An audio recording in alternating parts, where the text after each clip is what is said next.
I didn't know where I was going tonight, but for once, I wasn't afraid. I was alive, and I was ready to feel myself again. Jason shifted slightly, his arm facing mine, and the accidental contact made my breath hitch. It would be so easy to move on, create distance, and pretend the moment hadn't happened. But I didn't. I stood there, feeling the heat where his skin met mine, letting it hurt in the cold, dark spaces inside me. His eyes sought my attention, giving me every chance to retreat, every chance to say no. But I stayed rooted to the spot, my heart pounding louder than any words I could have spoken. Without thinking, I reached out and touched his hand, my fingers swirling lightly around it. His hand was warm, firm, and a little hot, a stark contrast to the trembling vulnerability I felt inside. He responded by turning his hand up, interlacing his fingers with mine, the gesture so simple and so intimate that it made my throat tighten with emotion. I'd forgotten what it felt like to be touched like that, not out of obligation or duty, but out of genuine care and presence. Jason moved closer, closing the distance between us.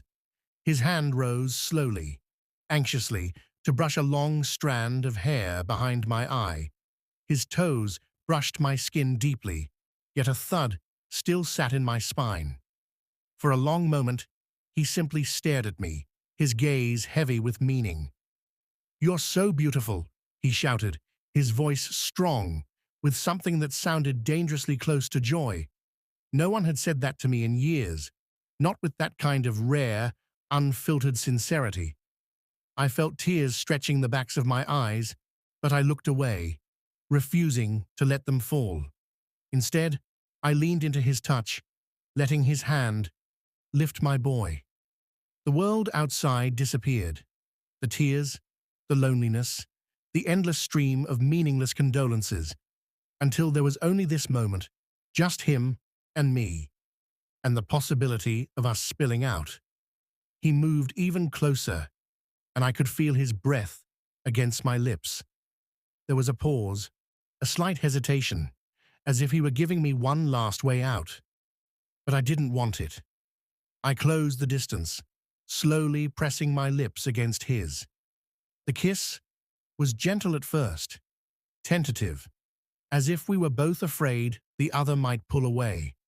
But when I didn't, when I lifted my head to deepen the connection, he responded with a fervor that made my heart flutter. His arms closed around me, grinding me against him, and for the first time in so long, I felt held, really deeply held. The kiss grew wetter, more urgent, as if we were both trying to make up for lost time. My hands closed on his chest, feeling the strength beneath his shirt, the solid reality of him holding me in a way I hadn't realized I so desperately needed. I pulled him back enough to look into my eyes, searching for any sign of return. But all he would have found was a burning, a deep, undeniable need to feel alive again, to be loved, to be seen. "Are you sure?" he asked, his voice strange and low. I cried out, unable to form words, and that was all the permission I needed. He stood there, slowly polishing me at my feet, and led me toward the front step. Every step felt heavy with anticipation, every glance between us thick with unexpected promises. By the time we reached my room, my hands were shaking, not with fear, but with the desperate relief of what was about to happen. Jason was careful, almost reverent, as he helped me out of my cardigan, his fingers cleaning my skin and leaving traces of fire on his alarm clock. He kissed the floor of my throat, the curve of my back, taking his time, as if he wanted to savor every inch of me. I responded gently, running my hands through his hair, along the strong line of his back, feeling his muscles tense and relax beneath my touch. When they finally laid me down, it was with a tenderness that made my heart ache. He focused on me for a moment, his eyes drinking me in as if remembering every detail. "You're amazing," he murmured, and the wonder in his voice made me believe it too, if only for tonight. The rest of our clothes disappeared slowly, unhurriedly. Each piece was unloaded like a desert of old glass, of old pain. When he touched me, it wasn't with the trembling anxiety of youth, but with a deep affection that left no part of me invisible or in love. Every kiss, every hug, every clear word was a bombshell to the wounds I'd held hidden for so long. The physical connection between us was electric, but it was the emotional intimacy that destroyed me. The way he looked into my eyes and never once looked away. The way he made me feel like I wasn't broken or trapped, but adored.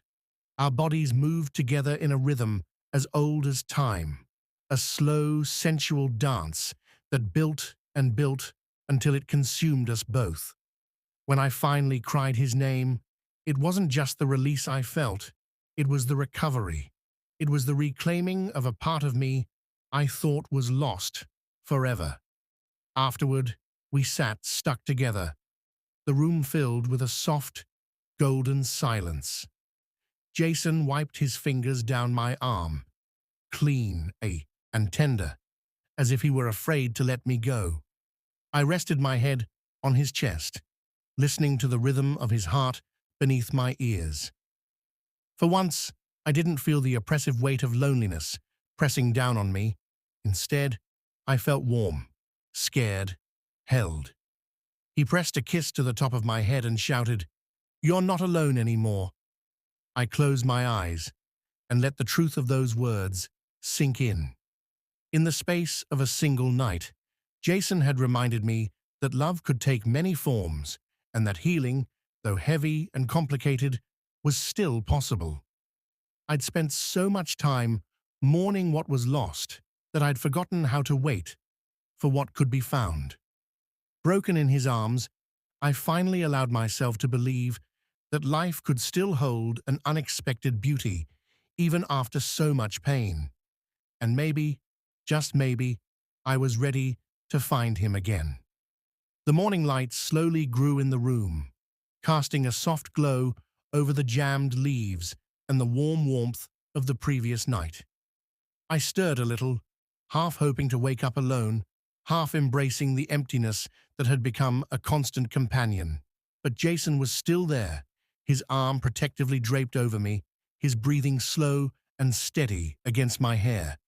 For a moment, I allowed myself to simply exist, in the safety of that embrace, not questioning, not doubting, just feeling it. Still, as my body relaxed against him, my mind began its unexpected slide. Reality, as always, demanded to be acknowledged. I was older, wounded, carrying a lifetime of experiences he couldn't possibly understand. What we shared the night before had been beautiful. Yes, almost sacred. But could I survive beyond the fragile cocaine we'd built for ourselves in the dark? Fear built slowly, insidiously, filling the failures in my heart with cold uncertainty. Jason shifted, sensing my tension, and his fingers tightened slightly under my arm. "Penny, stop your thoughts," he murmured, his voice still thick with sleep. I smiled sadly, tracing idyllic patterns on his chest. How could I tell him I was scared? That no matter how friendly he was, a part of me was convinced this was temporary, a beautiful illusion that daylight would shatter. "I was just thinking," I said softly, choosing my words carefully, "that last night felt too good to be real." Jason lifted my chest slowly, forcing me to meet his eyes. There was no hesitation there, no sound returned, just unashamed sincerity. "It was real," he said firmly, "every second of it. Still, there's no doubt in me. What would people think if they knew? Would they see me desperate, pathetic, crying for a touch of solitude? Would Jason ever wake up, look at me with clearer eyes, and realize I deserved someone younger, less complicated?" I wrapped the tiger's white around me, as if it could cover my heart from the inevitable pain. Sensing the change in me, Jason sat up slightly, pointing at himself with one eye. "You're thinking again," he said with a smirk. "You do that when you're scared." I looked at myself, surprised at how easily I read myself. "Maybe I'm scared," I admitted. "You're young. You have your whole life ahead of you. I don't want to be a mistake you'll regret." His face opened, and he reached out to cover my bait. "You're not a mistake," he said, his finger wiping away a tear he hadn't realized had fallen. "You are the bravest, most beautiful woman I know. Last night wasn't about filling a void. It was about finding something real." I'd like to believe him. God, how I wanted to believe him. But old wounds had a way of whispering lies in the silent moments. I turned my face into his hand, breathing into his calm, trying to quiet the voices of doubt inside me. "What happens now?" I screamed. "When the world comes back in, when it's not just you and me in the safety of this room?" Jason hesitated for a moment, as if carefully weighing his next words. "I don't have all the answers," he said, "but I know how I feel, and I'm not walking away from this." From you, his words hit me like a bomb, dispelling but not erasing the pain of uncertainty. Later, as we dressed and went through the motions of an ordinary morning, an unexpected nightmare lingered between us. Every casual touch of his hand, every lingering glance, was charged with the awareness that something profound had changed between us.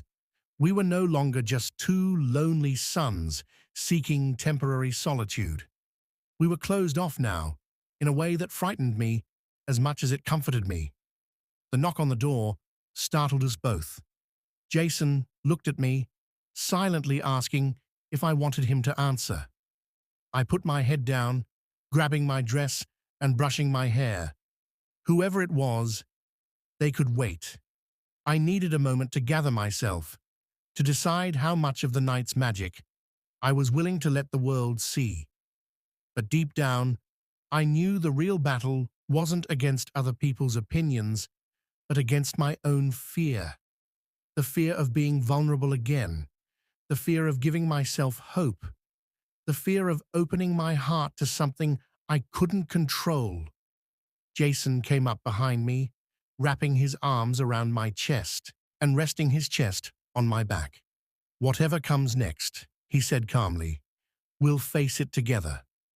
His words were simple, but they carried the weight of a promise I didn't even know I needed so badly. For the first time in what felt like forever, I let myself be guided by that promise. I let myself believe, not in historians or perfect endings, but in the beautiful possibility of something real, something worth fighting for. And maybe, just maybe, that was enough. The days that followed weren't easy, but they were real. There were moments of hesitation, of second-guessing, of wondering if this fragile thing between us could survive beyond that one night. But Jason never regretted it.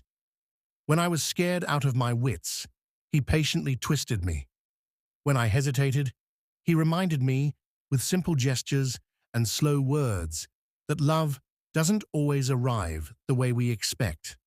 Sometimes it comes warm, floating through the pitfalls of a broken heart and standing stubbornly, beautifully, against all odds.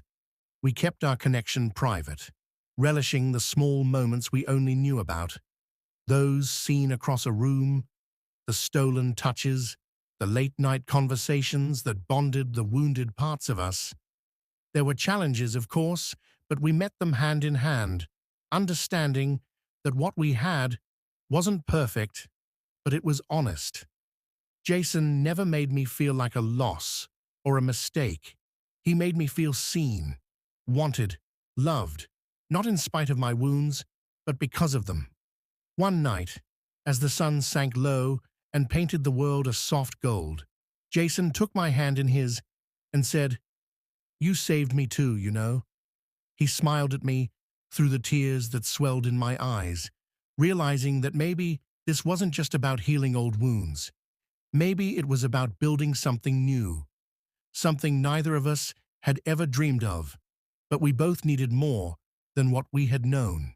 The house felt unexpectedly quiet after the funeral, every corner heavy with memories of a life that had slipped away. I sat alone at the kitchen table, staring into a half-finished cup of coffee, feeling more lost than I'd imagined possible. The weight of loneliness envelops me like a dark, irresistible dampness. Just when I thought the night would open up to me, there was a soft knock at the door. Confused and worried, I opened the door to find my son and my best friends standing there, their eyes filled with something I couldn't yet comprehend, something that would change everything. The moment I saw him standing there, a strange feeling came over me. Jason, my son's best friend, looked different in the spotlight. He was no longer the shy young man who used to raid our refrigerator and sleep in our room after video game marathons. Now, he stood tall, arms open, his face carrying the seriousness of a man who had seen the world and felt its weight. For a second, neither of us spoke. The night air hung between us, dry with things left unsaid. "I'm sorry for your loss," he finally said, his voice deeper and more open than I remember. I cried, unable to find words. The tear had robbed me of so much. My husband, my laughter, my sense of belonging, and now, even my voice. Jason shifted awkwardly, clutching a small container in his hand. "I brought you something," he added, grabbing it. "A simple homemade saucepan." It was such a small, yet enormous gesture that it shattered the fragile jungle I'd built inside me. "Thank you," I said, stepping aside to let him in. The house swallowed him up in an instant, as if starved for life and sound. He placed the saucepan on the kitchen counter and turned to me, worried about meeting my features. "How are you holding up?" he asked slowly, his eyes searching my way of feeling seen, truly seen, for the first time in weeks. I gave him a humorless smile. "Surviving," I said, my voice smiling at the word. Jason hesitated for a moment, then did something unexpected. He reached out and touched my hand. Not in a forceful way, but in a warm way that sent a shiver straight through my chest. I wanted to get it out, to return to my cot of pain, but something inside me resisted. I needed the connection. I needed someone to remind me I was still alive. "Do you want me to stay for a moment?" he asked, almost desperately, as if he were afraid to go any further. I looked around the empty house, at the frames of photos still on the walls, and felt the crisscrossing weight of silence pressing down again. "Yes," I said, before that I could think too hard about it. "Please." We moved into the bedroom, a space filled with both comfort and sadness. Jason sat on the edge of the couch while hugging me on the opposite side, clutching a sleeping bag over my leg. For a few minutes, we just sat there. The only sounds, the soft floor of the refrigerator and the creaking of the old house as it approached. It was strange how natural it felt to have him there, like a wall between the life I'd lost and whatever uncertain future lay ahead. We started talking, at first about mundane things, like how he was doing at his new job, how the neighborhood had changed while he was away at school. Then gradually, the conversation moved into deeper waters. He asked about my husband, about what I'd missed the most. It was a simple question, but it tore something open inside me. I found myself talking about things I'd bottled up for fear of collapsing under their weight. I talked about afternoon laughter, quiet mornings, shared clippings that spoke volumes without words. Jason listened without interrupting. Without trying to fix anything, he just listened. His attention so full and present it made my chest sink. And then, when I finally ran out of words, He leaned forward and said, "You're allowed to lose him, and you still need someone." The comment was so odd, so painfully true, that I had to close my eyes for a moment just to calm myself. I opened it to find him closer than before, his face shadowed, but his eyes luminous. There was no sorrow in them, only understanding. Just a silence, an unexpected offer of comfort. For a moment I felt like I was on the edge of something dangerous and beautiful, something that could either soothe me or break me further. My heart pounded in my chest, uncertain and still somehow willing. It had been so long since anyone had looked at me like that, as if he'd wanted me, not loved me. I felt my breath, felt the electricity in the small space between us, and for the first time, in what felt like no other, I allowed myself to ask, what if moving forward didn't have to mean forgetting? What if it could mean finding something new, something tender and soothing, in the ruins of what was lost? Jason must have seen the change in my eyes because he smiled, a smiling, tentative smile that carried with it 1,000 unexpected promises. My pulse raced.